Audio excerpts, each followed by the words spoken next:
Picture this. It's 2 a.m. You're lying in bed, scrolling through Instagram, watching people live the life you dream about. 6 months ago, you swore this would be your year. You were going to start that business, get in shape, finally write that book. But here you are, another night gone, another dream postponed. Sound familiar? Because what I'm about to share with you isn't some feel-good fairy tale. It's the raw, unfiltered truth about how an ordinary guy from a small town changed everything, and why motivation is the biggest lie you've ever been sold. There's a guy named Aaron living in Fremont, California. 32 years old, driving a beat-up delivery truck for a furniture company. Every single day, same routine. Load up chairs, tables, beds, drive across town, unload, repeat. His back aches, his paycheck barely covers rent, and every night he comes home too exhausted to do anything but collapse on the couch. But here's the thing. Aaron's got this dream burning inside him. He wants to build custom furniture with his own 2 hands. Beautiful, handmade pieces that people would treasure forever. His grandfather taught him basic woodworking when he was a kid, and man, he loved it. The smell of sawdust, the satisfaction of creating something from nothing, that feeling of turning a raw piece of wood into art. But every time he thinks about starting, the same excuses flood his mind. I'm too tired after work. I don't have the right tools. I'll start next month when I have more money. Next month becomes next year, and that fire inside him, it's slowly dying. One Tuesday afternoon, everything changes. Aaron delivers this stunning handcrafted dining table to a house in the suburbs. The moment he steps inside, he freezes. Every single piece of furniture in that house is a masterpiece. Hand-carved bookshelves, a gorgeous coffee table with intricate designs, wooden picture frames that look like they belong in an art gallery. Aaron can't help himself. He turns to the homeowner, a middle-aged guy named David, and asks, "Did you make all of this?" David grins, that knowing smile of someone who's been exactly where Aaron is standing. "Yeah, I used to do what you do. Delivery driver for 12 years. Now I run my own woodworking business out of my garage." Aaron's jaw drops. "Wait, seriously? How'd you pull that off?" David leans against his handmade kitchen counter and says something that hits Aaron like a freight train. "I stopped waiting to feel motivated. I woke up at 5 every morning and worked for 1 hour before my shift. Tired? Didn't matter. Felt like it? Didn't matter. Rain, shine, good mood, bad mood, I showed up. Because here's what nobody tells you. Motivation is trash.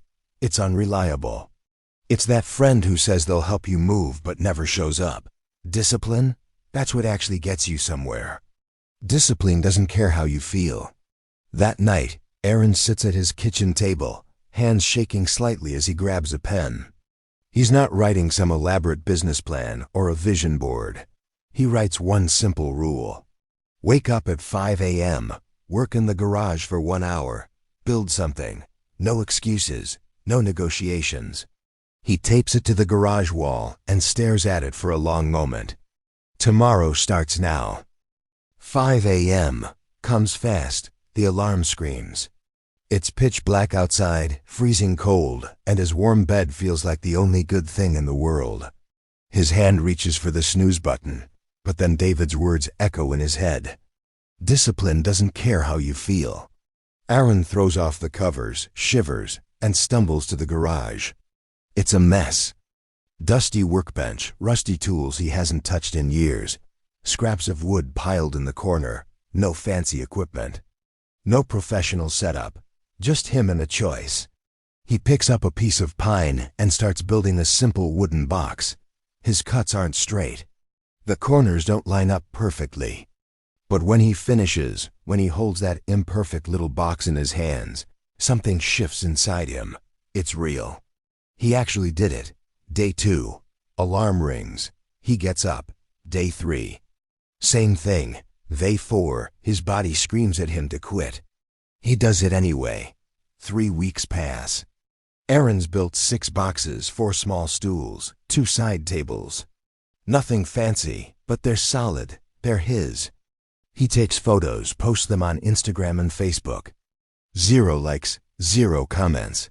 Crickets. The next day, nothing. Day after that, 1 like from his cousin, then a comment from a stranger. Nice work, man. That's it. 2 words, but it's enough. 1 month in, Aaron gets a direct message. Hey, do you sell these? I'd love to buy one of those boxes. His heart nearly jumps out of his chest. He types back, trying to play it cool. Yeah, $25 plus shipping. The person says yes. Aaron packages his first sale like it's the Hope Diamond. Drives to the post office grinning like an idiot. $25. Not even minimum wage for the hours he put in. But it might as well be $1 million. That night, he stays in the garage an extra 30 minutes, builds 2 more boxes, posts them immediately. More likes. More shares. Comments start rolling in. Do you do custom orders? Can you make a bookshelf? My wife would love one of these. But here's where it gets real. 2 months in, Aaron's in the garage working late when he smells smoke. His old space heater sparked, caught some sawdust on fire. Flames licking up the wall. He grabs a bucket of water. His neighbor hears the commotion and rushes over with a fire extinguisher. They get it out fast, but the damage is done. Half his wood supply is charred, some of his tools are ruined, and the garage reeks of burnt plastic. Aaron sits on the concrete floor, head in his hands, wondering if the universe is telling him to quit. He pulls out his phone, calls David. David listens quietly, then says, "Every journey has fires. Some are outside you, some are inside. Neither one gets to stop you unless you let them." Aaron hangs up, orders a new heater on Amazon, and the next morning at 5 a.m. he's back in that garage cleaning up the mess. 6 months pass. Aaron doesn't even think about hitting snooze anymore. Waking up at 5 is automatic, like breathing. His Instagram following grows to 1,500 people. He opens an Etsy shop, calls it Timber and Soul. Orders start coming in steady. Custom coffee tables, floating shelves, wooden picture frames. He's working every morning before his delivery shift, every evening after dinner. His Netflix subscription sits unused. He stops scrolling social media at night. Instead, he creates. Then a local coffee shop reaches out. They want 6 custom tables for their new location.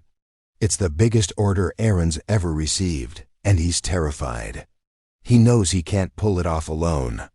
He calls his buddy Marcus, who used to mess around with woodworking in high school. Marcus is in. They work late nights for 2 straight weeks, surviving on energy drinks and determination. They deliver those tables on time. The coffee shop posts photos, tags Aaron's Etsy shop. Orders double overnight. But success brings new problems. Customers want faster turnaround times. Some complain about prices. I can get something similar at IKEA for half the cost. One person returns a stool, claims it's wobbly. Aaron starts second-guessing everything. Is he actually good enough? Is this all just dumb luck? He misses morning sessions for the first time in months. Stays in bed scrolling through negative reviews. Starts comparing his work to professional furniture makers with decades of experience.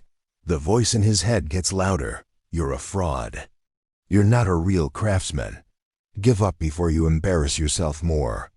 One morning, Aaron stands in front of his bathroom mirror. He looks exhausted. Dark circles under his eyes. But there's still something there, that same spark from day one. He says out loud to his own reflection, "I didn't come this far just to come this far." He walks to the garage, flips on the lights, breathes in that familiar smell of sawdust and wood stain, and picks up his hammer. Let's go.